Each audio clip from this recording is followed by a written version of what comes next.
कृष्णा कृष्णा कृष्णा हरे हरे, हरे राम राम राम हरे हरे, हरे कृष्णा कृष्णा कृष्णा हरे हरे, हरे राम राम राम हरे हरे, हरे कृष्णा कृष्णा कृष्णा हरे हरे, हरे राम राम राम हरे हरे।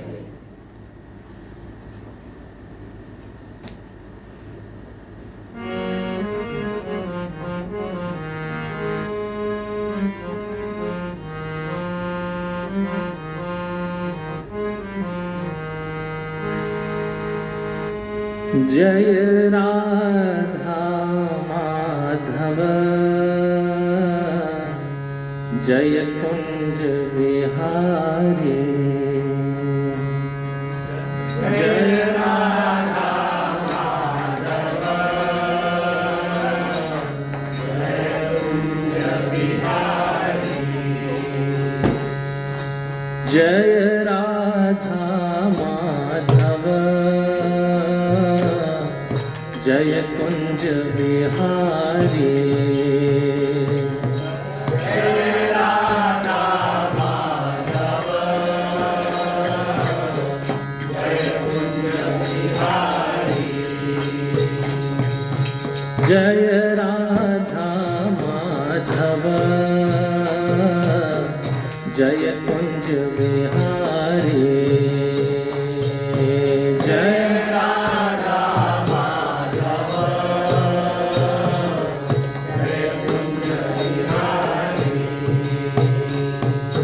जय गोपी जन वल्लभ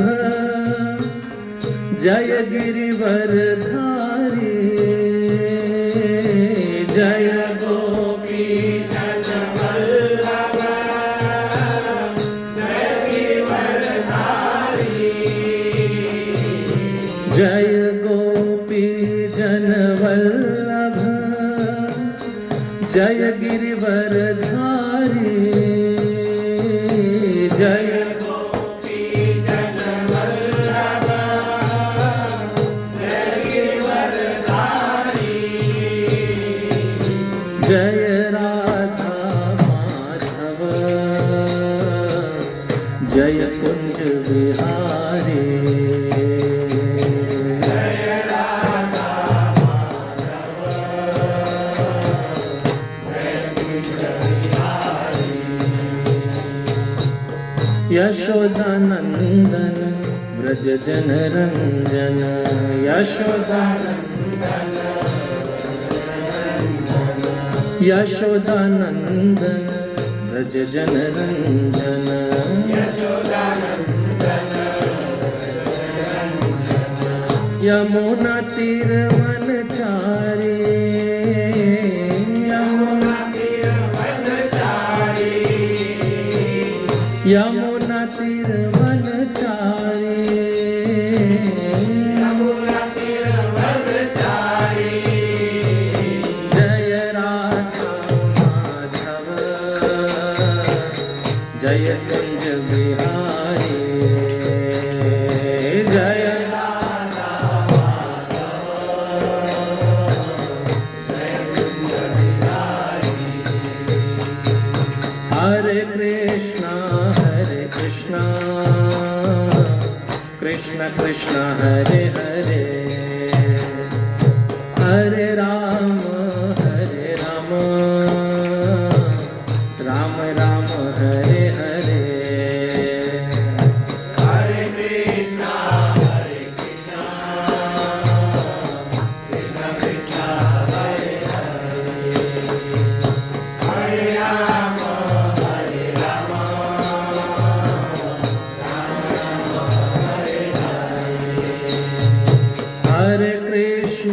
हरे कृष्णा कृष्ण कृष्ण हरे हरे, हरे राम राम राम हरे हरे, हरे कृष्णा कृष्ण कृष्ण हरे हरे, हरे राम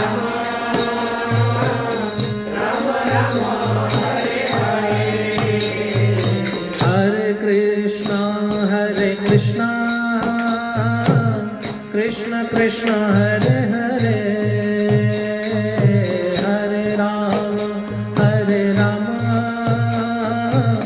राम राम हरे हरे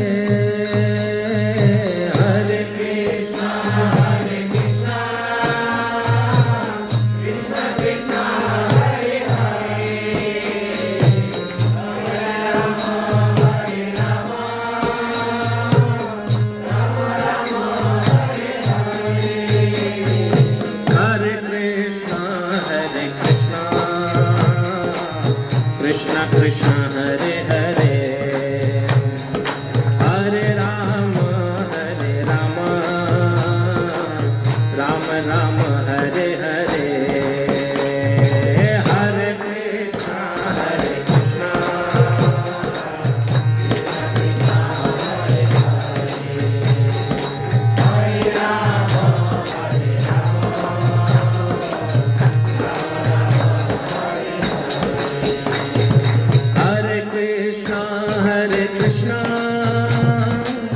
कृष्ण कृष्ण हरे हरे हरे राम राम राम हरे हरे हरे कृष्ण कृष्ण कृष्ण हरे हरे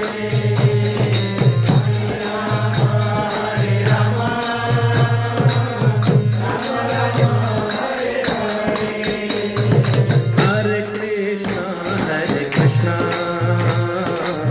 कृष्ण कृष्ण हरे हरे हरे राम राम राम हरे हरे हरे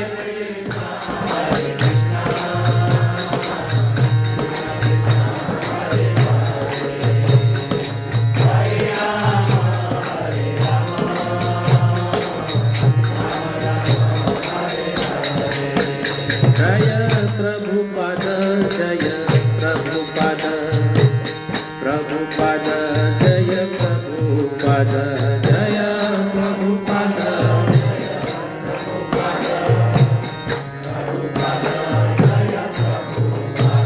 जय प्रभुपाद जय प्रभुपाद प्रभुपाद श्रील प्रभुपाद जय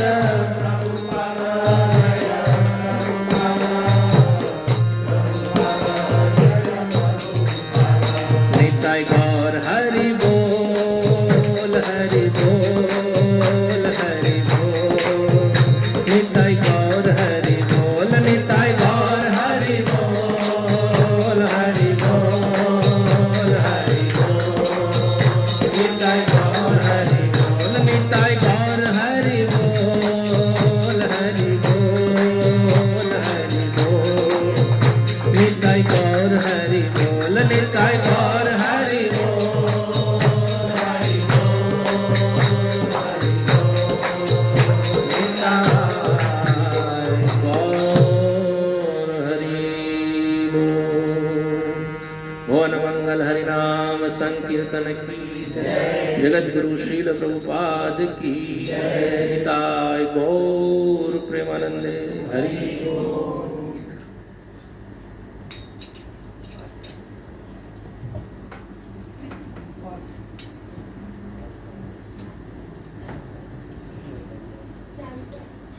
ॐ अज्ञानतिमिरान्धस्य ज्ञानञ्जनशलाकया चक्षुरुन्मिलितं येन तस्मै श्रीगुरुवे नमः।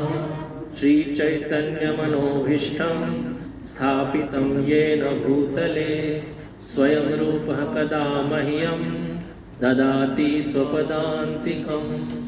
वन्देऽहं श्रीगुरो श्रीयुतपदकमलं श्रीगुरुं वैष्णवांश्च श्रीरूपं साग्रजातं सहगण रघुनाथान्वितं तं सजीवं साद्वैतं सावधूतं परिजनसहितं कृष्णचैतन्यदेवं श्रीराधाकृष्णपादान् सहगण ललिता श्रीविशाखान्वितांश्च नमो ॐ विष्णुपादाय कृष्णपृष्ठाय भूतले श्रीमते भक्तिवेदान्त स्वामिनिति नामिने।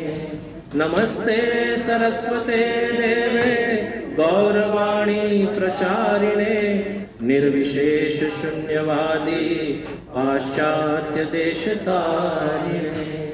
हे कृष्ण करुणा सिंधु दीनबंधु जगतपते गोपेश गोपिका कांत राधा कांत नमोस्तुते।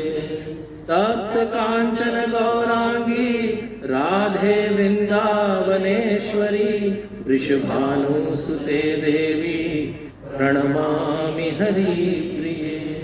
वाञ्छाकल्पतरुभ्यश्च कृपासिन्धुभ्य एव च पतितानां पावनेभ्यो वैष्णवेभ्यो नमो नमः। जय श्री कृष्ण चैतन्य प्रभु नित्यानंद श्री अद्वैत गदाधर श्रीवासादि गौर भक्तवृंद। हरे कृष्णा कृष्णा कृष्णा हरे हरे, हरे राम राम राम हरे हरे। ओम नमो भगवते वासुदेवाय। ओम नमो भगवते वासुदेवाय। ओम नमो भगवते वासुदेवाय। ओम नमो भगवते वासुदेवाय। ओम नमो भगवते वासुदेवाय। ओम नमो भगवते वासुदेवाय। हरे कृष्णा। उपस्थित सभी वैष्णवगण तथा श्रोतागण का हार्दिक स्वागत है।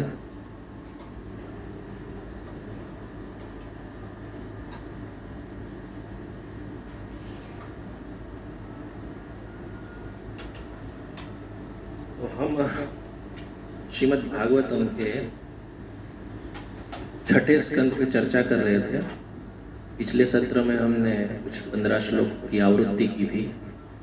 आज 15वें श्लोक से ही हम आवृत्ति करेंगे। मैं पहले पढ़ता हूँ, फिर आप पढ़िएगा। केचित् केवल्या भक्त्या, केचित् केवल्या भक्त्या वासुदेव परायण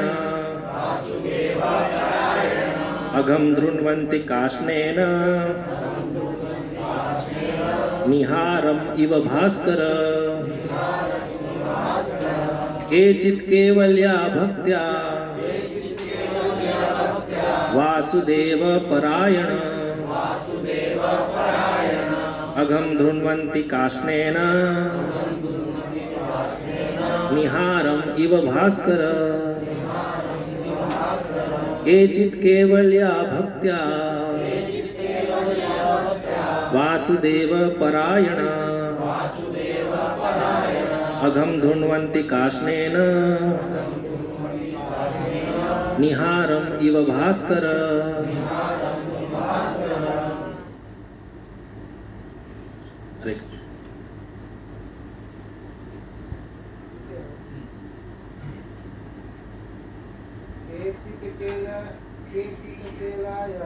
केचित् केवल्या भक्त्या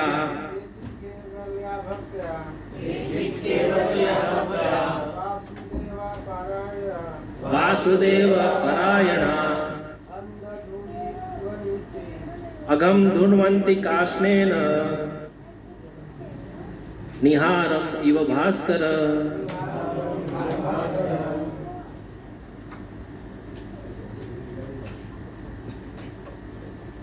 पढ़ेंगे प्रभु। केचित् केवल्या भक्त्या, केचित् केवल्या भक्त्या वासुदेव परायण वासुदेव परायण अघं धुवन्ति काष्णेयन् अघं धृण्वन्ति काष्णेन निहारमिव भास्कर। निहारम् इव भास्कर। इसके माता जी ने कोई पढ़ी है?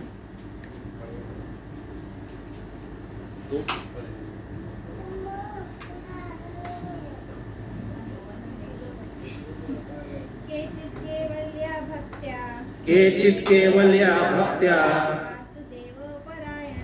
वासुदेव परायण नेन अघम धुन्वन्ति काष्णेन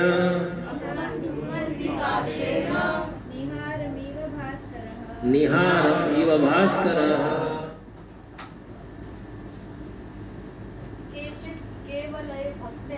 केचित् केवल्या भक्त्या वासुदेव परायणा अघम धुन्वन्ति काष्णेन निहारम् इव भास्करः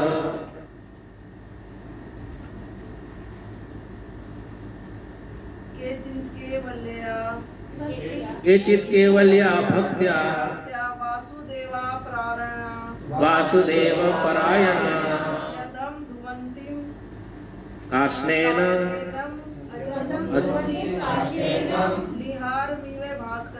निहारम् इव भास्करः।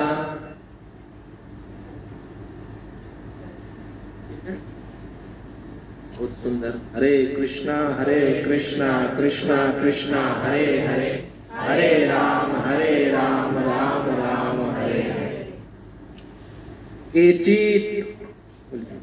केचित कुछ लोग केवल्या भक्त्या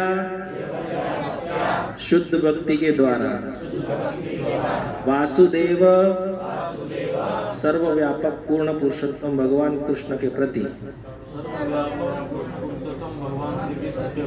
परायणाः पूर्णतया आसक्त अघम सभी प्रकार के पाप पूर्ण का फल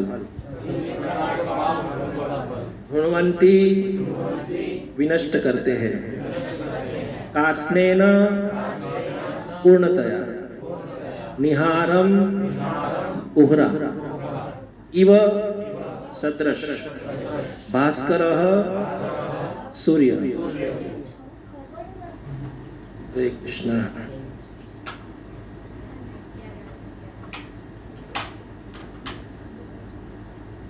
इस श्लोक की आवृत्ति में हमने पिछले सत्र में श्रवण किया था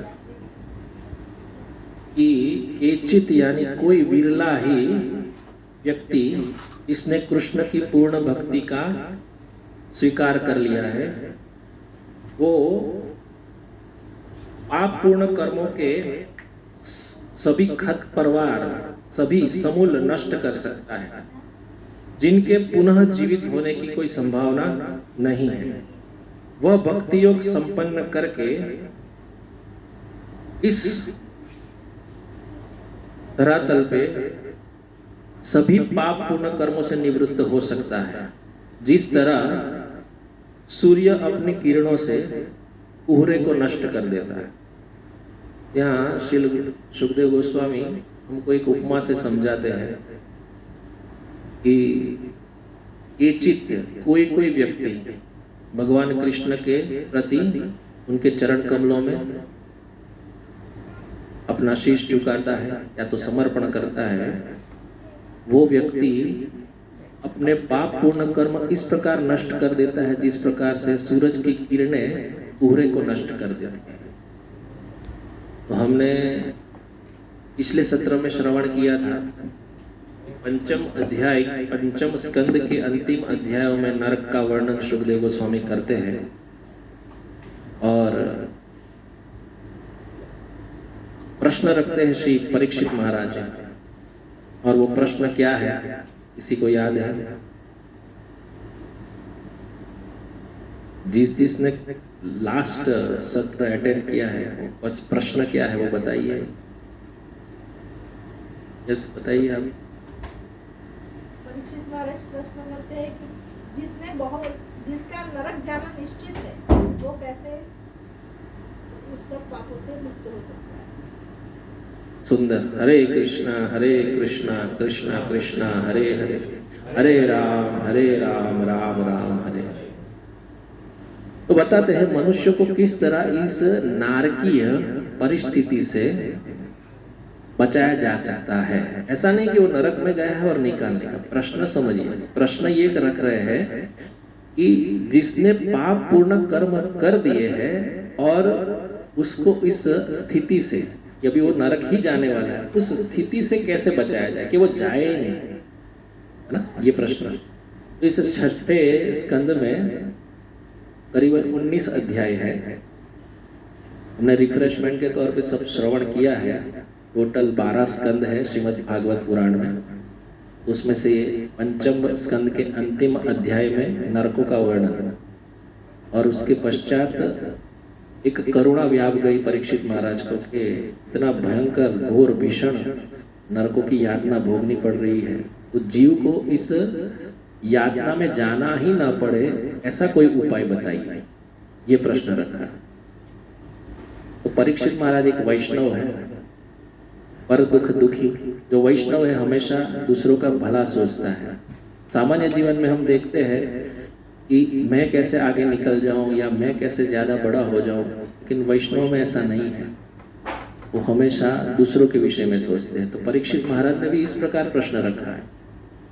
तो पहले सुखदेव गोस्वामी वर्णन करते हैं कि प्रायश्चित द्वारा इसका निवारण हो सकता है। हमने श्रवण किया प्रायश्चित भी इस प्रकार, जैसे कोई वैद्य रोग का बड़ा या छोटा ऐसे जांच कर उसका निदान करता है, उस प्रकार अपने पाप का जितना हो सके उतना जल्दी से निवारण कर देना चाहिए प्रायश्चित से। लेकिन परीक्षित महाराज संतुष्ट नहीं हुए। परीक्षित महाराज बोले कि आपने जो उत्तर दिया है मानता हूं, लेकिन इसकी क्या गारंटी है कि वो एक बार पाप कर्म कर दिया उसके बाद वो उससे निवृत्त हो जाएगा, कि फिर से पाप कर्म में नहीं लगेगा। तो इसको तो मैं हाथी का सरोवर में या जलों में स्नान करने जैसा समझता हूँ, है ना। हाथी क्या करता है, स्नान में जाता है, फिर अपने आप को फिर से दूध से लपेट लेता है। तो उनको संतुष्टि नहीं हुई। उसके पश्चात सुखदेव गोस्वामी बताते हैं कि प्रायश्चितम विमर्शनम, मतलब ज्ञान के अर्जन द्वारा सही या गलत विवेकपूर्ण होके इस अवस्था से निवृत्त हुआ जा सकता है। तो यहाँ पे प्रश्न ये है कि बारी बारी करके जैसे एक सीढ़ी की तरह लेके जाते हैं, लेकिन यहाँ पे परीक्षित महाराज संतुष्ट नहीं हो रहे हैं, इवन ज्ञान से भी, और विधि विधानों के पालन को भी बता रहे हैं। हमने श्रवण किया ये सभी, जैसे वेदांत का ज्ञान प्राप्त करके इसको तुम समझो। कर्मकांड तथा ज्ञान कांड दोनों सुखदेव गोस्वामी ने वर्णन किया, लेकिन संतुष्ट नहीं हुए। आगे बताते कि ध्यान हो, समाधि हो, ब्रह्मचर्य हो, तप, दान, कुछ भी क्यों ना करें, लेकिन जब तक भक्ति जीवन में धारण नहीं करते तब तक ये सब भी निरर्थक है। तो आगे चल के ये एक्सेप्ट करते हैं सुखदेव गोस्वामी, ये बात सही है। क्योंकि हम देखते हैं संसार में सब कर्मकांड में लगे हैं जिससे हमको कुछ प्राप्ति हुए, कुछ ज्ञान कांड में लगे, कुछ ध्यानी लगे हुए गुफाओं में ध्यान लगाते रहते हैं। तो एक ध्यानी क्या ध्यान लगा रहा है दूसरे ध्यानी को पता भी नहीं। भक्ति मार्ग में सहयोग है, जैसे हम इकट्ठे हुए, हम साथ में जपा करते हैं। जपा सेशन हम बाद में रखेंगे, तो जपा सेशन के बाद हम लोग कुछ कीर्तन करते हैं, सबको पता है हमारा उद्देश्य क्या है, और बाद में प्रसाद प्राप्त करते हैं। तो इस प्रकार से भक्ति मार्ग में कोई भी अड़चन नहीं है और सबको सहारा भी है एक दूसरे का। हमारे गुरु महाराज कहते हैं कि सुबह सुबह मंगला आरती में कोई व्यक्ति जाना नहीं चाहता, सुबह उठना नहीं चाहता, तो बाजू वाले को उठाते कि तुम जाओ, मैं नहीं जाता हूं लेकिन तुम जाओ। ऐसा और जो पथ है उसमें ये देखा नहीं जाएगा। और कहाँ कहाँ क्या जंगलों में और कहाँ कहाँ वो ध्यान करते हैं, पता नहीं ध्यान वो हो पाता है कि नहीं, वो भी पता नहीं उसका। तो भक्ति मार्ग की श्रेष्ठता को दर्शा रहे हैं और आगे समझा रहे कि ये जो ध्यान है, समाधि है, तप है और दान है, ये इस प्रकार है। निश्चय इसका पुण्य फल मिलेगा, लेकिन इसकी गारंटी नहीं हो सकती कि पुनः वो पाप पूर्ण कर्मों में लगेगा या उससे बच जाएगा, इसकी गारंटी नहीं है। तो उसकी उपमा दे रहे हैं सुखदेव गोस्वामी। जिस प्रकार बांस के पेड़ के नीचे रही लतरें, जैसे कुछ घास होती है ना, उसको अग्नि से भी जलाया जाए, नष्ट किया जाए, तो भी उसके मूल जमीन में रहते हैं। और जैसे ही इसको अवसर प्राप्त होता है वो फिर से उग निकलती है। ऐसे ही हमारे अंदर जो काम, क्रोध, मद, लोभ, मत्सर सभी जो कुछ है, उसका संग प्राप्त होने से फिर से हमारे में वो जागृत हो सकता है। तो सब कर्मकांड और ज्ञान कांड से प्राप्त नहीं होगा, केवल भक्ति मार्ग ऐसा है जिससे प्राप्त होगा। तो यहाँ पे हम जो श्लोक की आवृत्ति किए हैं वो इसी प्रकार है कि केचित केवल या भक्त्या वासुदेव परायण। आगे समझा दे कि मैं मानता हूं कि बात सही है, अपना मत क्या है वो अभी प्रदर्शित कर रहे हैं सुखदेव गोस्वामी। केचित केवल पद में कहते हैं, तजोरे माना हरि विमुखन को संग, तजोरे माना हरि विमुखन को संग, जाके संग कुमति उपजत है, जाके संग कुमति उपजत है, पड़त भजन में भंग, पड़त भजन में भंग, तजोरे मन हरि विमुखन को संग। जो हमारा मित्रता या मित्र वर्तुल है वो हमेशा नारायण परायण होने चाहिए। श्री राम हो, कृष्ण हो, वैसे यदि वो नहीं है ना तो भजन में गति नहीं बढ़ती। शुरुआत की बात है, वरना भगवान के नाम में इतनी शक्ति है कि जैसे जैसे वो अग्रसर होता है ना, तो कोई कुमति वाला भी संगति हो जाए तो भी उसका प्रभाव नहीं पड़ता। लेकिन शुरुआत में हमारा अभी 3 गुणों से बद्ध जीवों का ये देखने में आता है कि थोड़ा कुसंग प्राप्त होता है कि बिगड़ने में देर नहीं लगती है। तो भक्ति ऐसी है कि जैसे बोले ना सहयोग से, तो बाजू वाला व्यक्ति भी बोल देगा कह रहे भाई माला किया, भाई प्रसाद खाया, कहा उटपटांग खा रहे हो। बाकी सब ध्यान समाधि उसमें ये नहीं है, एक दूसरे की कैरी नहीं है। जैसे हमने बताया ना, गुरु महाराज बोलते थे सुबह सुबह अलार्म बंद करके सो जाता है, दूसरे को उठा, तुम जा भाई, मैं तो सो रहा हूं, तू जा मंगला आरती में। तो बोलने का तात्पर्य कि सब लोग सहयोग से कार्य करते हैं भक्ति योग, तो इसकी महत्ता दर्शाते हैं। तो जो भौतिक भोग की इच्छा बिना किसी अलग प्रयास से स्वतः ही नष्ट हो जाते हैं, जो पाप पूर्ण कर्म है। क्यों होता है ऐसा? भक्तों के संग के द्वारा।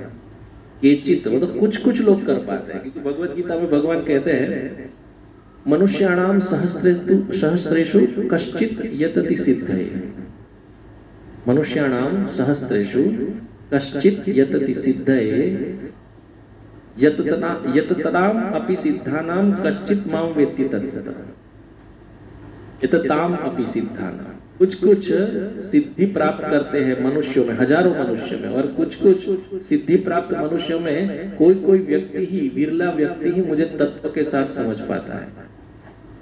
भगवत गीता अध्याय 7 श्लोक 3। इसीलिए यह वर्ड यूज हुआ है कि चित्त केवल, या सब लोग भगवान कृष्ण की शरण ग्रहण नहीं कर सकते हैं। अभी कैसे की जाए उसका श्लोक आगे आता है। शुद्ध भक्ति में वो कैसे लगे, और शुद्ध भक्ति का भक्ति रसामृत सिंधु में सुंदर वर्णन आता है। अन्य अभिलाषिता शून्यम ज्ञान कर्म ध्यनावृतम आनुकूल्येन कृष्ण अनुशीलनम भक्ति उत्तमा। श्री रूप गोस्वामी बताते हैं भक्ति रसामृत सिंधु में कि अन्य अभिलाषिता शून्यम, कोई भौतिक जगत की अभिलाषा है उसको शून्य करते हुए, ज्ञान कर्माद्य अनावृतम, कोई कर्म योग या तो ज्ञान योग में भी उसमें दिमाग नहीं लगाते हुए। क्योंकि क्या होता है कि कई बार मैंने ऐसा सुना है संतों से भी, जैसे जैसे कुछ प्रभाव बढ़ता है तो किसी किसी व्यक्ति को ज्ञान का फैलावा करने में बहुत मजा आता है, आनंद आता है। तो कभी कभी प्रतिष्ठा के मोह में फंस जाता है ना, क्योंकि सब में वो पास हो जाएगा, मतलब भोजन पे कंट्रोल कर लिया, प्रसाद खाने में, फिर ब्रह्मचर्य, फिर नियमित सब कुछ कार्य करेगा, लेकिन फिर एक अवस्था आती है लास्ट, उसमें वो मुंह के बल गिर जाता है, वो है प्रतिष्ठा। अब मेरा नाम हो जाए, मैं बड़ा हो जाऊं, तो इसको बता रहे हैं कि उसके बिना आनुकूल्य न कृष्ण, कृष्ण की प्रसन्नता हेतु अनुशीलन द्वारा भक्ति उत्तमा, और यही भक्ति उत्तम है, ये बता रहे हैं। तो शुद्ध भक्ति का यही है कि निजी लाभ की इच्छा के बिना केवल कृष्ण की प्रसन्नता हेतु कार्य किया जाए, वही शुद्ध भक्ति है। आगे श्लोक में कहते हैं कि ये शुद्ध भक्ति प्राप्त कैसे हो। अभी प्रश्न तो मूल वही है ना, केचित केवलिया भक्त्या वासुदेव परायण, हमने सुना, तो वो यदि परायण हो जाता है केवल एक बार, तो इस प्रकार उसके पाप नष्ट हो जाते हैं, जिस प्रकार सूरज की किरणें पड़ते ही कुहरे नष्ट हो जाते हैं, फॉग आता है ना, वो नष्ट हो जाता है। तो आगे सुंदर श्लोक 16 नंबर का श्लोक है, न तथा यद्यवान राजन पूयेत तब आदि भी यथा कृष्ण अर्पित प्राण तत पुरुष निषेवयाः।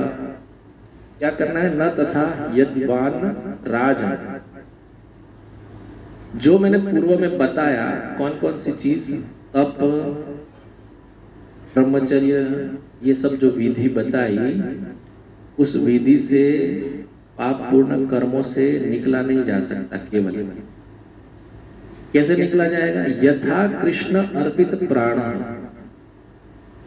कृष्ण के संबंध में जो संत या तो भक्त लगे हैं, उनकी तत् निषेवया, उनकी सेवा में लग के। तो हे राजन, यदि पापी व्यक्ति भगवान के प्रामाणिक भक्त की सेवा में लग जाता है और इस तरह यह सीख लेता है कि किस तरह कृष्ण के चरण कमलों में हम मन लगा सके, तो वह पूर्णतया शुद्ध हो सकता है। ये एक चाबी है। जो कृष्ण में ही मन लगाता रहता है, नाम जप करता है, उनकी सेवा में ही संलग्न है, ऐसे व्यक्तियों या तो ऐसे भक्तों के साथ अपना जुड़ाव हो जाए, और वो भी आपकी इच्छा से, जबरदस्ती नहीं, तब ये निश्चित है कि वो व्यक्ति पूर्ण पाप पूर्ण कर्मों से निवृत्त हो जाएगा। तो तपस्या, ब्रह्मचर्य या मेरे द्वारा, सुखदेव गोस्वामी बताते हैं, मेरे द्वारा पहले कहे गए प्रायश्चित के अन्य साधनों को संपन्न करने मात्र से ही पापी शुद्ध नहीं होता है। तो कृष्ण अर्पित प्राण, कृष्ण को ही पूरा जीवन अर्पित कर चुके ऐसे महात्मा भक्तों के संग में रहना है। एसोसिएशन, प्रभुपाद बोलते थे, devotee association is very important.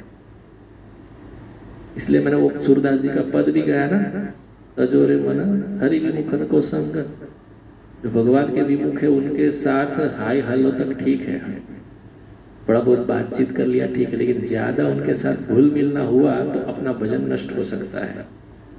उसकी ही उपमा में अजामिल उपाख्यान आता है आगे, क्योंकि कथा में मन लगेगा ना ज्यादा, तो प्रसंग में। तो चैतन्य चरित्रामृत में चैतन्य महाप्रभु बताते हैं, सनातन गोस्वामी को शिक्षा देके क्या बताते हैं? जीवे दया नामे रुचि, जीवे दया नामे रुचि वैष्णव सेवन, यहाँ छाड़ धर्म नाही सुनो सनातन। सनातन गोस्वामी को चैतन्य महाप्रभु बताते हैं कि इस धरातल पे जितने भी जीव है उन पे दया, कोई कैसी भी कंडीशन में, ऐसा नहीं कभी कभी होता है कि तो भजन नहीं करता इससे दूर भागो, नहीं। मेन तो यही है ना, जो भजन ना करे उनसे हम थोड़ा बहुत बतलाए, लेकिन उसको ही इच्छा नहीं है, 2 बार समझाया 3 बार समझाया, उसको इच्छा नहीं, तो फिर भगवान को प्रार्थना करना कि उसकी बुद्धि सुधर जाए। हमारे पक्ष में तो है नहीं, लेकिन ऐसा तो नहीं कि उसको देख के मुंह फेर ले, नहीं। तो जीवे दया, हर एक जीव पे दया होनी चाहिए। दया में संपूर्ण प्राणी आ जाता है, एक चींटी से लेके बड़े बड़े प्राणी तक। ऐसा नहीं कि मुर्गी काट के खाओ, फिर ये दया नहीं है। जो नॉनवेज खाते हैं उसको तो पक्का फिर घोर नरक में डाला जाएगा, तो जीवे दया नामे रुचि। अभी देखिए, दया एक गुण है, एक श्रद्धा डेवलप करने वाला एक चीज है। उसके बाद आता है नामे रुचि। भगवान के नाम में हमको रुचि हो। जबरदस्ती से हरे कृष्ण महामंत्र जप रहे हैं ऐसा नहीं, अरे बोल दिया है करना पड़ेगा तो कर रहे हैं, ऐसा नहीं। रुचि के साथ, जैसे ऑफिस जाते हैं, बॉस ने बोला है काम करना पड़ेगा। कोई भी काम यदि पूर्ण हम हृदय से करते हैं तो वो परिपूर्ण होता है, हमको भी शांति मिलती है। वरना देखो, आप कुछ भी भाजी मार दोगे ना काम में भी, ये तो भौतिक संसार की बात है, तो वहां भी हमको अप्रसन्नता महसूस होगी, अरे यार अच्छा काम नहीं हुआ। ऐसे ही हमारे आध्यात्मिक जीवन में नाम जप, वो भी सुंदर तरीके से एकदम मन लगा के करना चाहिए। एटलीस्ट 2 माला कर दिया, 3 माला कोई फर्क नहीं पड़ता है। प्रभुपाद जी ने 16 माला बताया, तो इसका मतलब ये नहीं कि 16 माला कहीं करेंगे तो हम कम भक्त हो गए। कृष्ण का एक बार उच्चारण यदि हो जाता है वो भक्त है। जरूरी नहीं है वो कितना नाम जप कर रहा है, जरूरी है कि वो परायण है। अभी नहीं सुना, वासुदेव केचित केवल या भक्त वासुदेव परायण, मतलब वासुदेव को समर्पित हो गया, केवल इतना ही पर्याप्त है, वो वैष्णव है। ये जरूरी नहीं है कि मैं माला ज्यादा करता हूँ बड़ा भक्त हो गया, तुम कम करो छोटा हो गया। एक नाम केवल जिह्वा से निकल जाता है और बार बार उसको रुचि के अनुसार जाप करने में आनंद आता है, वो भी शुद्ध भक्त कहलाएगा। जरूरी नहीं है, लेकिन बचना कहाँ है? ये करने के बाद दया भी तो आनी है, जीवे दया, और उस संग से बचते रहना चाहिए। थोड़ा डेवलप और हो जाते हैं ना, फिर नाम में इतना प्रभाव है कि कितना भी कुसंग भी हमारे जबरदस्ती आए ना, हमारे पर प्रभाव नहीं डाल सकता। अजामिल की कथा में आगे हम सुनेंगे। तो बोलने का तात्पर्य है, सनातन गोस्वामी को चैतन्य महाप्रभु समझा रहे हैं। जब उपदेश के लिए उन्होंने बताया तो चैतन्य महाप्रभु उनको बता रहे हैं, जीवे दया नामे रुचि वैष्णव सेवन, जो इस श्लोक का मूल तात्पर्य है। ये तत् निषेवया बोल रहे हैं ना, जो आगे का श्लोक अभी उन्होंने पढ़ा हुआ, उसमें यही है। हमारे गुरु महाराज सेवा के विषय में हमको बताते हैं, सेवा यानी कभी वो बहुत सेवा में लग जाते हैं, मतलब हाँ क्या लाना है, हाँ ये कर लेते हैं, चलो भागम भाग कर रहे हैं। लेकिन तात्पर्य बता रहे हैं कि जो व्यक्ति या कोई भक्त हमको कथा सुना रहे हैं, कीर्तन चल रहा है, तो वो सुनना ही सबसे बड़ी सेवा है। हम कहीं सेवा के लिए भागम भाग कर रहे हैं। एक सुंदर मैं अजामिल कथा सुन रहा था महाराज जी की, तो गुरु महाराज बता रहे थे उसमें, एक बार वो कहीं नोएडा या कहीं गए थे, वहाँ प्रवचन हो रहा था, तो उनके ही गुरु भाई थे, तो उनके शिष्य को उन्होंने कुछ बोला कि कोई व्यवस्था बाकी है तो उसको कर लीजिए, कोई तो ठीक है। लेकिन उन्होंने ऐसा नहीं बताया कि तुम मेरे लिए ये हार लेके आओ बड़ा सा कोई। लेकिन वो क्या है, इतना प्रभावित हो गया, नहीं नहीं गुरु महाराज ने कुछ तो सेवा दी है, मैं उनके लिए बड़ा सा हार लेके आओ। अभी महाराज जी कथा शुरू करने वाले थे और वो क्या किए, बाहर बाजार में घूम रहे हैं वो सेवा करने की। सेवा दी नहीं थी, अपने आप वो कर रहे थे। तो बोलने का तात्पर्य, फिर आए वो और आके पूरा लेक्चर खत्म हो गया और बाद में वो पधारे और उन्होंने नजदीक बुलाया, अरे तुम कहाँ गए थे? तो बोले कि महाराज जी आपकी सेवा में मैं गया था और ये फूलों का हार लेके आया। ये मैंने तो कहा नहीं था, पूरा क्लास खत्म हो गया, तुम क्लास में थे नहीं, और सेवा अभी भागवत का क्लास हुआ, आप सुना ही नहीं और आप चले गए। तो महाराज जी बोलते मेरे सामने ही उस शिष्य को डांटा उन्होंने। तब निषेवया का मतलब है कि सबसे बड़ी सेवा है श्रीमद् भागवतम को सुनना, श्रीमद् भगवद गीता को सुनना। यदि कोई भक्त सुना रहा है, फिर कोई सेवा में लग जाना वो अलग केस है, लेकिन जब तक भागवत और कीर्तन चल रहा है वहां तक यही सबसे बड़ी सेवा है कि उसको सुना जाए। तो वैष्णव सेवन का मतलब है कि जब जब अवसर मिले तो वैष्णव की सेवा भी समुचित होनी चाहिए। कैसे? कैसे उनको प्रसाद खिलाना है, उनके लिए कुछ ना कुछ हम व्यवस्था करें कि उनको तकलीफ ना होए, वो भी सेवा है। लेकिन सबसे बड़ी सेवा हमारे गुरु महाराज कहते हैं कि भागवत को श्रवण करना। ये सनातन गोस्वामी को बताते। इसलिए जब भी हम कोई प्रामाणिक भक्त के संपर्क में आते हुए उनके द्वारा दिए हुए कुछ सेवा को प्रारंभ कर देते हैं, तब हमारे में पाप पूर्ण कर्म ठहरने की जगह नहीं रहती। ये विधि सुखदेव गोस्वामी बता रहे हैं। भगवत गीता में एक श्लोक है, 9वें अध्याय 13वां श्लोक है, महात्मा तस्तु मां पार्थ दैवीं प्रकृतिमाश्रिताः भजन्ते अनन्य मनसो ज्ञात्वा भूतादिम अव्ययम्। तो जो महात्मा देवीं प्रकृतिमाश्रिता भजन्ते अनन्य मनसो, जो मुझ में अनन्य भाव से मन से भजन करता है, वो मुझे पूर्ण आदि परमेश्वर और अव्यय के रूप में जान सकता है। ऐसे महात्मानस्तु मां पार्थ, जो महात्मा के पद चिन्हों पे चलते हुए यदि मेरा अनन्य भाव से मन से भजन करता है, वो ही मुझे समझ सकता है। कैसे? आदि, मैं ही आदि हूं और मैं ही अव्यय हूं, जो मेरा व्यय नहीं होता, उस प्रकार से समझ पाएगा। आगे 70वें श्लोक में कहते हैं, सगृचिनो ह्यम्लोके पंथः क्षेमो अकुतः भयः सुशीला साधवो यत्र नारायण परायणाः। सुशील तथा सर्वोत्तम गुणों से युक्त शुद्ध भक्तों के द्वारा पालन किए जाने वाले मार्ग इस भौतिक जगत में सबसे मंगलमय है।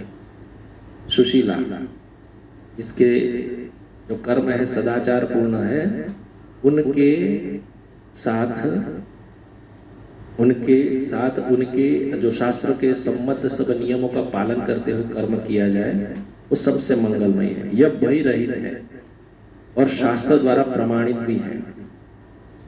सुशीला साधु पुरुष,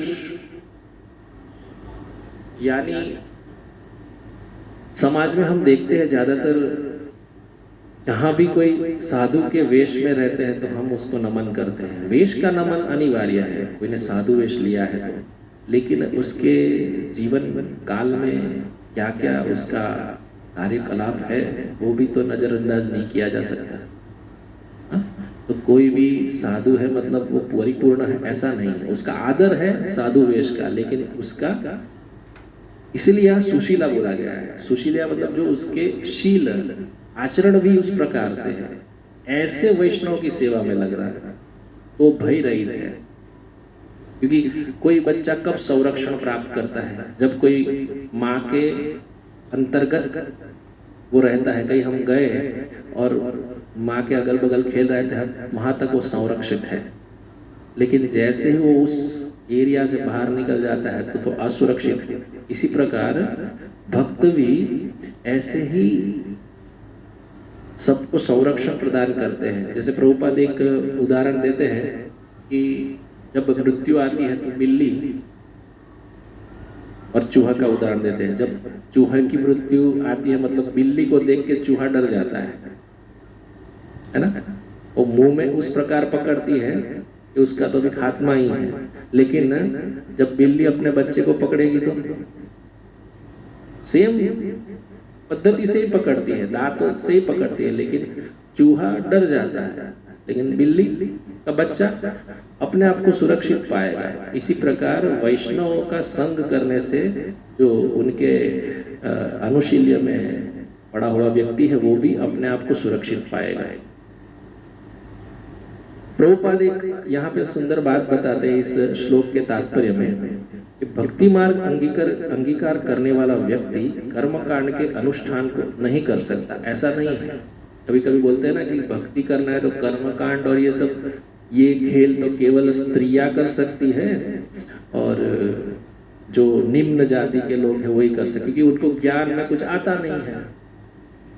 कभी कभी ऐसा शिकार हो जाते हैं कभी लोग। क्यों ऐसा बोलते हैं कि भक्ति करना मतलब कोई निचली कक्षा के व्यक्ति करने वाले हैं, मतलब जो बड़े बड़े हैं वो लोग नहीं करते हैं, आरोप लगाते हैं कभी कभी। तो प्रभुपाद इसका खंडन करते हैं। ऐसा नहीं है कि वो चिंतन नहीं कर सकता या कर्मकांड में भी उसकी कोई पकड़ नहीं है, ऐसा नहीं है।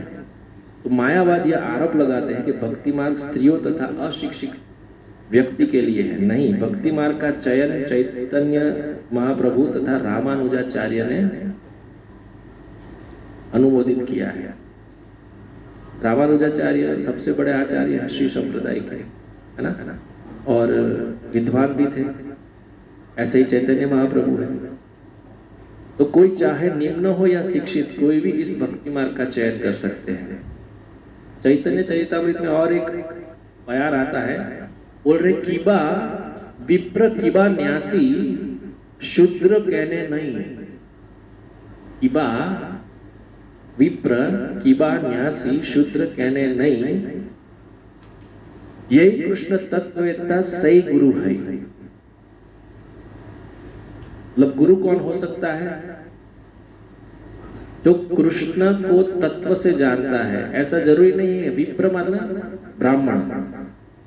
तो कीबा विप्र, यदि ब्राह्मण हो या सन्यासी, न्यासी मतलब सन्यासी हो या शूद्र भी क्यों ना हो, अब समझ रहे ना, ब्राह्मण हो, सन्यासी हो या शूद्र भी क्यों ना हो, कोई भी क्यों ना हो, यदि वो कृष्ण को तत्व से जानता है तो वो गुरु है। तो ऐसे व्यक्तियों का ही हमको अनुशीलन अनुमोदित करके उनका ही पद चिन्हों पे चलना चाहिए। भगवद गीता में तो यद यद आचरति श्रेष्ठ तत्त देवे तरोजन सयत प्रमाणम कुरुते लोकस्तद अनुवर्तते। तो लोक समाज में देखा जाता है कि जो कोई व्यक्ति महान है उसके पद चिन्हों पे हम चलेंगे तभी हम अपने जीवन को सुधार सकते हैं। जैसे हम लोग देखते प्रभुपाद का जीवन शैली किस प्रकार है, तो उनका चरित्र पढ़ के हमको समझ में आएगा। हमने श्रील जयदेव गोस्वामी का चरित्र सुना, तो उनको हम सुन के उनका अनुसरण कर सकते कि इस प्रकार से हमको करना चाहिए। तो यहाँ पे तात्पर्य यही है कि कोई भक्त के अनुशील्य में हम कोई भक्ति आरंभ कर देते हैं तो उस पथ में कोई भय नहीं है और वो भक्ति प्राप्त कर सकता है। ऐसा नहीं कि अपने आप ही कर देगा। तो बहुत सारे उसमें उदाहरण है। तो कर्मकांड ज्ञान कांड से प्रेरित जो भी कुछ करता है, लेकिन भगवान के चरण कमलों में जिसका मन नहीं है वो कभी भी भक्ति मार्ग में नहीं लग सकता, आगे नहीं बढ़ेगा। केवल भगवान के चरणार बिंदु का जिसका मन में प्रादुर्भाव हो गया है वो व्यक्ति कभी भी नरक में नहीं जाएगा। क्योंकि प्रश्न तो मूल वहां से शुरू हुआ ना, आपको पता होगा कि ऐसे व्यक्ति जो नरक में जाने कंफर्म हो चुका है उनको कैसे बचाया जाए। तो वहां पे मूल बात यहाँ प्रकट करते हैं और आगे बता रहे हैं सुखदेव गोस्वामी 18वें नंबर के श्लोक में, प्रायश्चितानि चीर्णानि नारायण परामुखम न निष्पुन्नन्ति राजेंद्र सुराभम इवापगाः।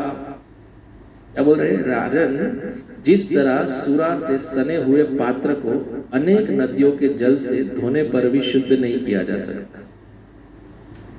मदिरा वाला कोई पात्र है, उसमें समस्त नदियों का जल भी डाल दिया जाए उसको साफ करने के लिए, तो भी वो साफ नहीं होगा। इसी प्रकार अभक्तों को प्रायश्चित की विधियों से शुद्ध नहीं बनाया जा सकता। कैसे समझाया? प्रायश्चित की विधि से अभक्तों को शुद्ध नहीं किया जा सकता। जिस प्रकार से सुरा यानी क्या, मदिरा, ये पात्र को अनेक नदियों के जल से भी किस प्रकार से साफ किया जाए तो भी वो क्लीन नहीं होगा। इस प्रकार समझा रहे हैं।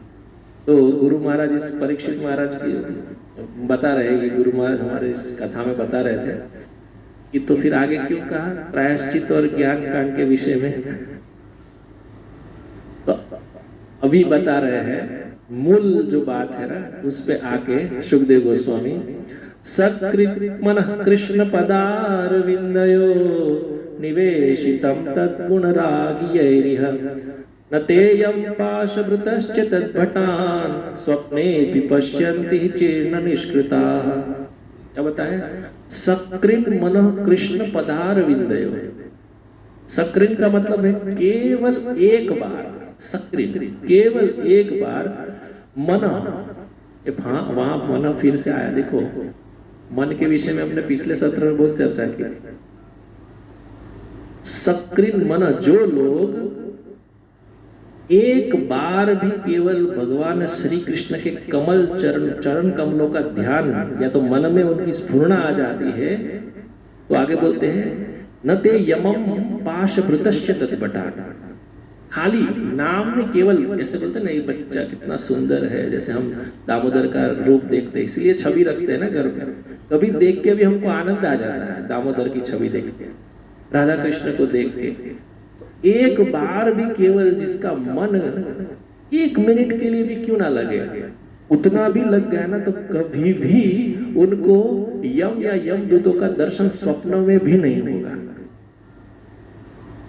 न ते यमम पाशभृतश्च तद्भटान स्वप्ने भी पश्यन्ति हि जीर्ण निष्कृता। एक बार भी नहीं होगा। देखिए भक्ति की शक्ति दर्शाते हुए सुखदेव गोस्वामी बताते, प्रायश्चित, ये ध्यान, ये सब बेकार है, ये सब करेंगे तो पार होएंगे नहीं पता नहीं है, लेकिन केवल एक बार कृष्ण के चरण बिंदु मतलब चरण कमलों में मन लग जा रहे, बस हमारा जो पाप पूर्ण कर्म है वो तत्काल नष्ट हो जाता है, ठहरता नहीं है। ये उपाय मूल है। अभी किसी ने प्रश्न कर दिया होगा सभा में, जैसे सुखदेव गोस्वामी गंगा के तट पे परीक्षित महाराज को कथा सुना रहे हैं, बहुत सारे ऋषिगण भी थे, किसी ने पूछा ऐसा उदाहरण तो बताइए, अभी हमको भी होता होगा, ऐसा मान भी लिया जाए लेकिन कोई उदाहरण तो हो। एक बार नाम में रुचि हो गई या तो उनका रूप चिंतन में माधुरी में हमारा मन लग गया तो कोई यम पाश से बच गया, कोई उदाहरण? तब सुखदेव गोस्वामी आगे बताएंगे, क्या बताएंगे? अजामिल उपाख्याय के विषय में। अजामिल कौन है? ब्राह्मण, उसकी कथा हम शुरू करेंगे। ये संवाद सुखदेव गोस्वामी बताते हैं विष्णुदूत और यमदूतों के बीच हुआ, और इसका बात करते हुए अजामिल की कथा आती है। तो इसका आप एक बार तो बताइए कि कोई उदाहरण हो। तो अजामिल प्रसंग में आगे के श्लोक में आता है कि अजामिल नामक एक ब्राह्मण था। अभी आपको आनंद आएगा। अजामिल नामक एक ब्राह्मण कान्यकुब्जे द्विजराजन दासी पुत्र अजामिल। श्लोक ऐसा है, मैं श्लोक नहीं पढ़ता हूँ, डायरेक्ट प्रसंग पे आता हूँ, श्लोक में बोर हो जाते नहीं। इस श्लोक में पढ़ूंगा तो भी मुझे भी याद आएगा ना कुछ। हाँ भाई, हम तो कहाँ परिपूर्ण है, हम तो पढ़ते हैं बस, प्रभुपाद की कृपा है। तो अजामिल प्रसंग, अजामिल कान्यकुब्ज यानी कन्नौज निवासी था, जो आज कानपुर के विषय में जानते होंगे ना, तो उधर का ही वो ब्राह्मण था। वेद शास्त्र पुराण में पारंगित विद्वान, शील सदाचार और शीलवान गुणवान सब उनमें सदाचार भर भर के पड़े थे। गुरु अतिथि कोई भी व्यक्ति आए उसको आदर से सम्मान से वो मानता था, परंतु विधि का विधान विलक्षण है। माता पिता ने प्रेमवश उसका नाम रख दिया अजामिल। यहाँ पे अजामिल का अर्थ बताते, अजा यानी माया और मेल मतलब मेल यानी संपर्क। तो जिसका माया के साथ संपर्क हो जाए उसका नाम अजामिल। देखिए यहाँ पे संतगण बताते हैं कि किसी का हम बच्चों का नाम कुछ अजीब सा रख देते हैं ना, वो नहीं रखना चाहिए, अच्छा नाम धरना चाहिए, वरना उसी नाम का प्रभाव उस बच्चे में आ जाता है। इसलिए international society for Krishna consciousness जब भी दीक्षा होती है ना, तो भगवान के नाम के पीछे दास लगाया जाता है। भगवान के अनेक नाम हैं। मानो कि किसी का नाम मनमोहन है और दीक्षा के बाद उसका मनमोहन ही रखा, या तो किसी का नाम सुरेश है या किसी का कोई भी हो मानो, तो ऐसा भगवान का नाम श्याम सुंदर, श्याम सुरेश तो श्याम सुंदर पे नाम दे, तो श्याम सुंदर दास, मनमोहन दास। तो घर में भी यदि कोई बच्चा या पुत्री यदि होती है तो हमारे बहुत राधा रानी के भी बहुत नाम हैं, तो उन पे पुत्री का नाम रख सकते हैं, और पुत्र का भी कृष्ण के अनेक नाम है, राम के अनेक नाम है, उनके विषय का नाम रख सकते हैं, रामदास, ऐसे बहुत नाम है। तो यहाँ पे अजामिल नाम रख दिया। स्वाभाविक रहता है ना, माता पिता को अपने पुत्र के प्रति बहुत प्रेम रहता है, लेकिन पता नहीं है नाम कैसे धरना चाहिए। यहाँ पे अजामिल रख दिया, आगे चलकर ये सत्य ही साबित हुआ। अजामिल तो एक दिन अजामिल को पिता द्वारा कुछ काम सौंपा गया, कुछ पूजा के हेतु, तो फल फूल और सब चीजें लाने के लिए भेजा जंगल में, समिधा कुशा ये सब लाने के लिए। तो यह अजामिल वन में गया। जब वन में जाने के बाद रिटर्न आते वक्त उसने वन में देखा कि एक पतित शूद्र जाति का व्यक्ति मदिरा से एकदम चूर हुआ इसी वेश्या के साथ काम क्रीड़ा में लगा हुआ है। और इसने देख के पूरा अवलोकन करके उधर उसे विषय का आसक्ति लग गया। देखिए हमारे गुरु महाराज और सभी संत भी इस वाक्य को बताते हैं कि कभी भी कामुक चीजें नहीं देखनी चाहिए। आजकल तो मोबाइल आ गया है, टीवी आ गया है, मन इतना चंचल है। हमारे पूर्व जन्म के जो पाप है ना वो गए नहीं, इसीलिए तो हम मानव बन के इधर आए ना। वरना अच्छा है कि मानव तो बने हैं, वरना कुछ भी और बन जाता तो ये अवसर नहीं प्राप्त होता। लेकिन मानव बनने से भी अधिक है कि हमको भगवान की कथा सुनने का, सत्संग में आने का अवसर प्राप्त हुआ है। हम इस धारा में जुड़े हैं, वैष्णव धारा में, ये भी अगत्य है। तो बोलने का मतलब है कि इस प्रकार वो दृश्य देखते, अति कामुक दृश्य से वो लोग मतलब लगे हुए थे। तो अजामिल ने देखा और सहसा उसमें काम प्रकट हुआ, क्योंकि ऐसी चीजें देख के ही तो काम अंदर समावित होता है ना।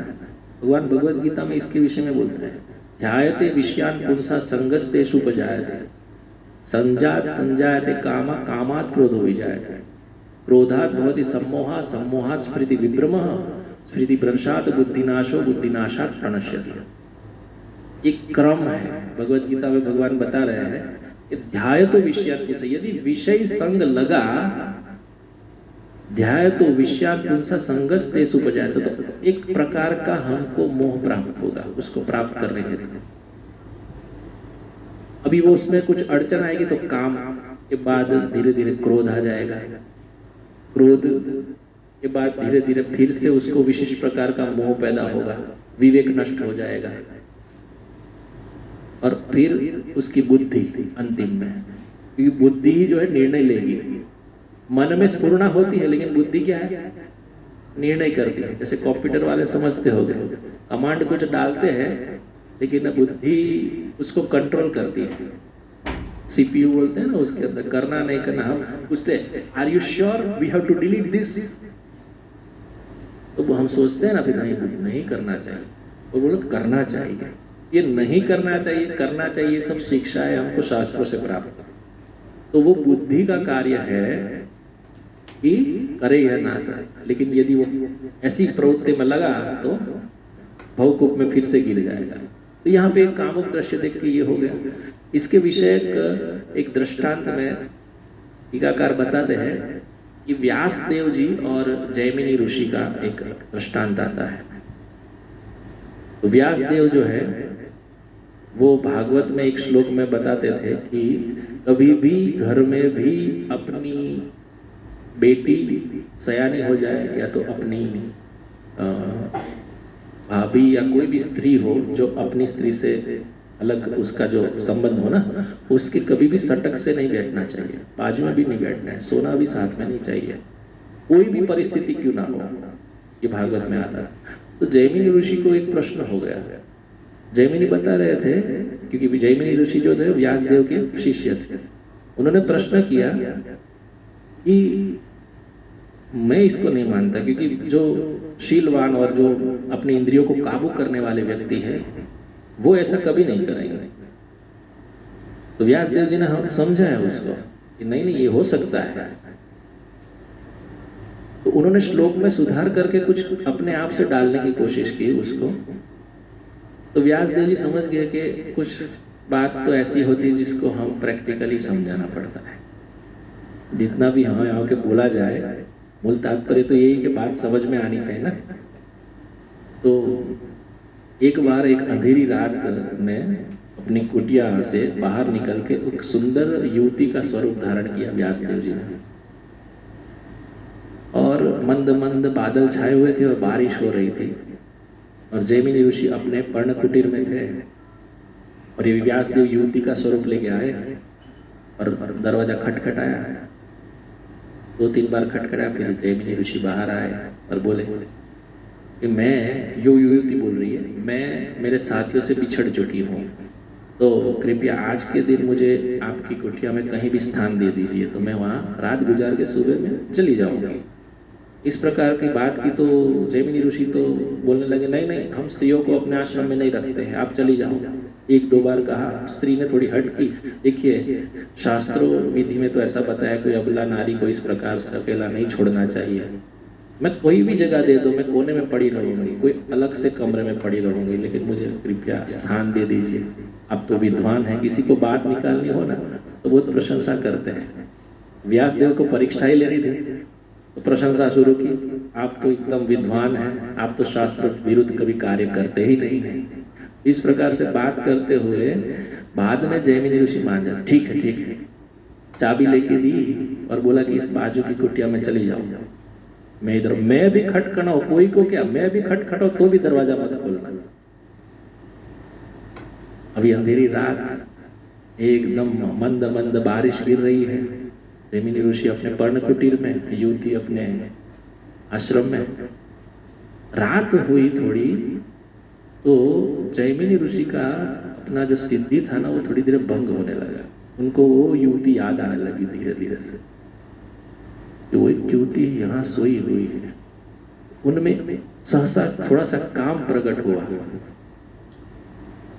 और वो बाहर निकले और 2-3 बार खटखटाया दरवाजा। युवती खोले नहीं, बोला तो था खोलना नहीं, लेकिन इसका अंदर का भाव इतना जग गया जैमिनी ऋषि का कि नहीं खोल रहे, क्यों नहीं खोल रहे। तब जाके वो आश्रम के ऊपर चढ़ के सब जो बिछा हुआ था ना कुश वगैरह आके हटा के ऊपर से नीचे कूदे। नीचे कूद के देखा तो सामने व्यासदेव जी बैठे ध्यान लगाए हुए, तो अपने आप को बहुत शर्मिंदा महसूस किया। तब जाके उनको समझ में आया कि मैंने कहा था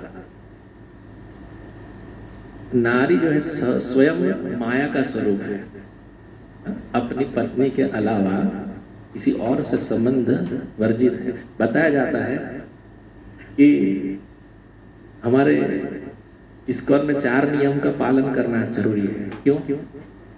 तो किसी ने प्रभुपाद से पूछा कि ये तो जप करने का सब बोल रहे, लेकिन 4 नियम जो है ना वो किसी को बताते नहीं है।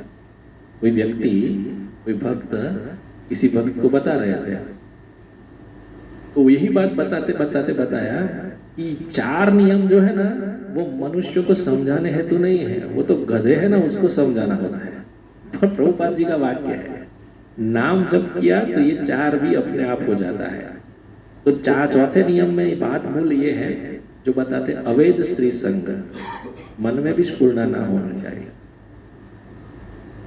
बाकी का को आपको पता ही है क्या क्या है। प्रथम प्रभु कोई बताएगा? प्रथम हमारे गुरु महाराज कहते हैं यम, यानी ये नहीं करना है, और नियम निरंतर हरे कृष्ण महामंत्र का जाप। तो क्या है बताइए? पहला, जोर से बोलो ना, मदिरा पान या तो व्यसन नहीं करना है, बराबर। दूसरा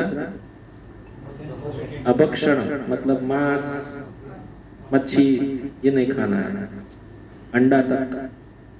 उसमें और धीरे धीरे डेवलपमेंट होता है तो धीरे धीरे आएगा ओनियन गार्लिक, जो तामसी वृत्ति का है ना, भजन में डिस्टर्बेंस करता है। और उसके बाद चाय और कॉफी भी आता है। ये सुनने के बाद सब भाग जाते हैं, इधर आना ही नहीं है। ये सत्संग है कि क्या है? ठीक है। और तीसरा क्या प्रभु? जुआ, gambling, no gambling, no meat eating, no वो ड्रिंकिंग, क्या बोलते हैं उसको इंग्लिश शब्द? हाँ, ओके। और तीसरा नो गैम्बलिंग, और चौथा नो इलीगल सेक्स। तो यहाँ पे मूल है कि ये अजामिल जो है ना वो दृश्य देख के आविष्ट हो गया, उसके मन में वो दासी के प्रति इतना भाव आ गया कि इसको तो मुझे अभी घर पे ही लाना है। कामुक दृश्य यार, काम ये तो लाइव देख रहा है, फिर क्या मतलब उसका दिमाग बिगाड़ने में तो कोई गुंजाइश ही नहीं ना कोई। तो वो घर जाके अभी दिन रात उसको उसके ही सपने आवे, वही दिखाई दे। हालांकि ब्राह्मण कुलीन स्त्री से वो विवाहित ही था, तो भी ये सब बात देखते हुए अजामिल बहुत डिस्टर्ब रहने लगा और आगे उसके मन में ठान लिया उसने, इसको मैं कैसे भी करके घर पे लाऊंगा। और आगे वो लाता भी है। उसकी कथा हम बाद में श्रवण करें प्रभु, के श्रवण करना है।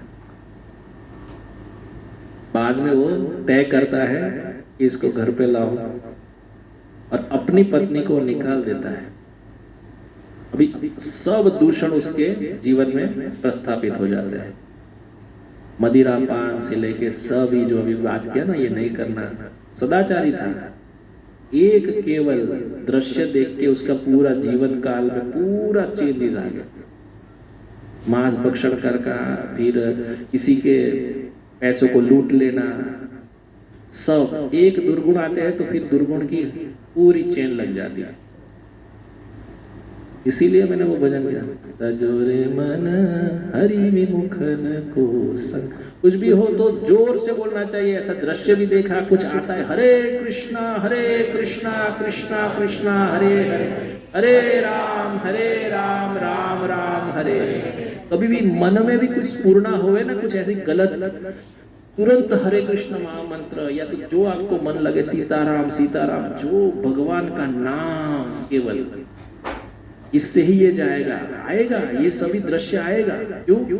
हमारे जीवन में ये सब हमारी पूर्व जन्म के हिसाब से हमारे सामने आएगा, लेकिन जो परायण हो गया है, भक्तों के आश्रय में आ गया है, उसको ये कभी भी डिस्टर्ब नहीं कर सकता। और नाम जप करता है तो कभी भी उसका प्रभाव उसके मन में नहीं आएगा, वरना आने की संभावना है। आप देखो कितना भी मन इतना चंचल है ना, चंचल ही मन कृष्ण प्रमाथि बलभद्रडम, 4 दोष है मन के।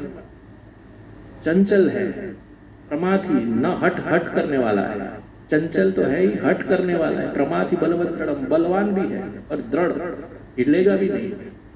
प्रश्न रखा गया है भगवत गीता में। अर्जुन बोल रहे कि तो ऐसा है मन में, कैसे काबू में करूं? तो भगवान बोल रहे अभ्यास है न तो कौन ते वैराग्य न च गृह्यते। अभ्यास, और हमारा अभ्यास यानी मेहनत, कोई अभी सुना ना हमने, ना प्रायश्चित में या ब्रह्मचर्य तप, ये सब भी उतने नहीं। केवल भगवान के चरण बिंदों में, मतलब चरण कमलों में हमको ध्यान लगा के बस हरे कृष्णा कृष्ण कृष्ण हरे हरे, हरे राम राम राम हरे। ये जब ऐसा विचार आए तो ये शुरू करना है, वो विचार नष्ट हो जाएगा। तो अजामिल की कथा में आगे हम सुनेंगे, समय हो रहा है, हम यहाँ ही विराम लेते हैं। अजामिल ने क्या क्या किया आगे उदासी को लेके आया, अपनी पत्नी को भेज दिया, भगा दिया और ऐसे कृत्य करने लगा। और आगे की कथा हम अजामिल की अगले सत्र में सुनेंगे। हरे कृष्णा। जगद्गुरु श्रील प्रभुपाद की जय। निताई गौर प्रेमानंद। हरि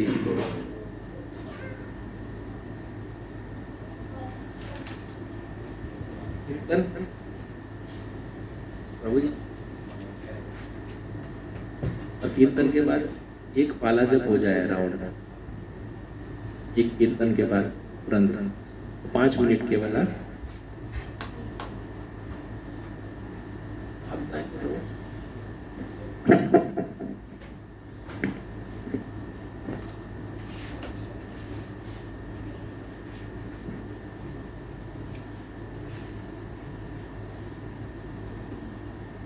बताना भूल गया। तो आज जो वक्ता थे ना, वो ऋषिकेश पालक जगन्नाथ प्रभु थे। कल ही उन्होंने रात को मुझे बताया वो नहीं आ सकते, इसलिए सेवा मुझे मिली उनके द्वारा। तो ये मैं बताना भूल गया। ठीक है।